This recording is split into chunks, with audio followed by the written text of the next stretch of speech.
वृश्चिक राशि वालों, सूर्यदेव 17 अक्टूबर से नीच के होने जा रहे हैं। इनका गोचर हो रहा है तुला राशि के अंदर। अब तुला राशि के अंदर गोचर होने के बाद 17 अक्टूबर से 16 नवंबर तक ये इसी राशि के अंदर ही रहेंगे। तब तक आपके ऊपर क्या प्रभाव होंगे? सूर्यदेव का नीच हो जाना आपके कर्म भाव पर क्या असर डालेगा? क्योंकि आपके दशम भाव के स्वामी हैं और दशम भाव के स्वामी 12वें भाव में जा रहे हैं तुला राशि के अंदर। तुला राशि इसके अंदर जाकर सूर्यदेव नीच हो जाते हैं और नीचता से ही प्रभाव आपको देखने को जीवन में मिलते हैं। इस समय में कौन सी ऐसी सावधानियां हैं जो कि आपको पूरे अच्छे तरीके से रखनी होगी? तो शुरू करते हैं सबसे पहले सावधानियों से। पंचम भाव जो कि पिता से जुड़ा हुआ है, जो आपके प्रोफेशन से जुड़ा हुआ है, जो कहीं ना कहीं आपकी मेंटल पीस, मेंटल स्ट्रेस को भी दिखाता है। तो यहाँ पर एक चीज़ का ध्यान रखेंगे, किसी भी प्रकार के विवाद से आपको अपने कर्म स्थल पर बचना है। अगर कोई भी तरीका हो, कहीं भी अगर कोई वाद विवाद चल रहा हो, तो उस जगह पर आपको पूरे अच्छे तरीके से परहेज करना है।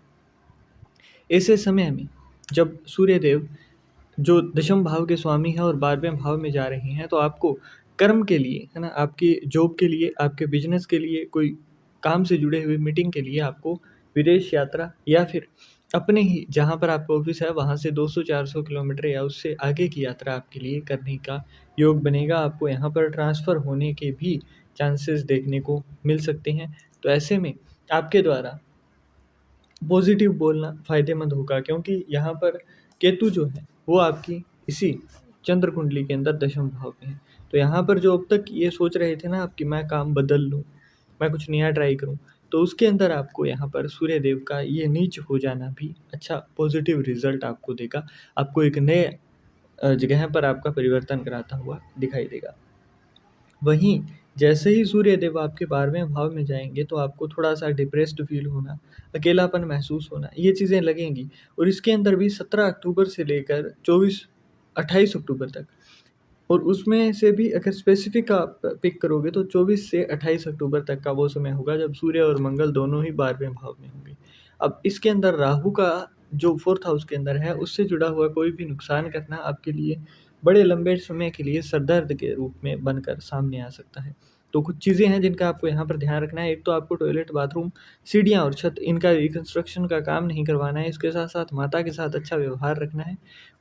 यहाँ पर 10th हाउस के अंदर के लॉर्ड हैं सूर्य, और सूर्य भी पिता को ही दिखाते हैं कहीं न कहीं। अगर हम यहाँ पर वैदिक एस्ट्रोलॉजी को फ़ॉलो करें तो यहाँ पर जब 10th हाउस की बात आती है तो आपके द्वारा पिता के साथ मतभेद होना, उनके साथ कलह-क्लेश होना, इस चीज़ से जितना ज़्यादा हो सके बचाव करिए। संपत्ति से जुड़े हुए विवाद में पड़ने से यहाँ पर बचाव करना होगा आपको। वहीं 12वें भाव में मंगल और सूर्य दोनों के दोनों ही राहु के पक्के भाव में जा रहे हैं, पक्के घर के अंदर। तो अगर यहाँ पर अगर आप नॉन-वेज खाते हो, मीट, मच्छी, है ना, ये चीज़ें अगर आप खाते हो, ड्रिंक करते हो, तो ऐसे में आपको ध्यान रखना है कि आप किसी के साथ भी साझा ना करें और यहाँ पर इस चीज़ में बचाव करें। अगर अगर सात्विक आचरण कर सकते हो तो और भी अच्छा है।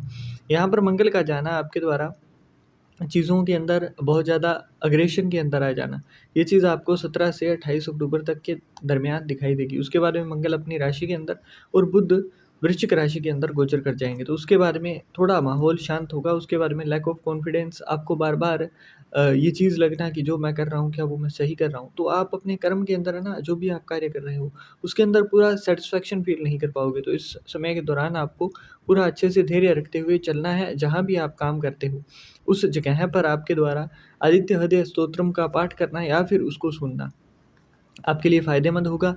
डेली आपके द्वारा निवेदन अर्घ जो है वो सूर्यदेव को अर्पित करना आपके लिए फ़ायदेमंद होगा। निवेदन अर्घ दिया कैसे जाता है?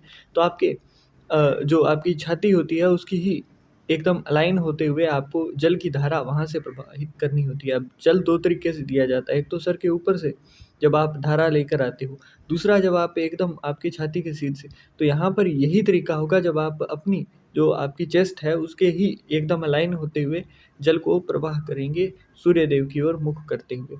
और इस जल के अंदर आपके द्वारा थोड़ा मिठास, मतलब आपके द्वारा यहाँ पर गुड़ आप डाल सकते हो, तो वो आपके लिए जिगरी कहीं न कहीं आपके जीवन में एक संतुलन लाकर खड़ा कर देगी। तो इस चीज़ का आपको ध्यान रखना है, जो भी सावधानियाँ बताई हैं आपको ख़ास तौर पर उन चीज़ों का ध्यान रखना है।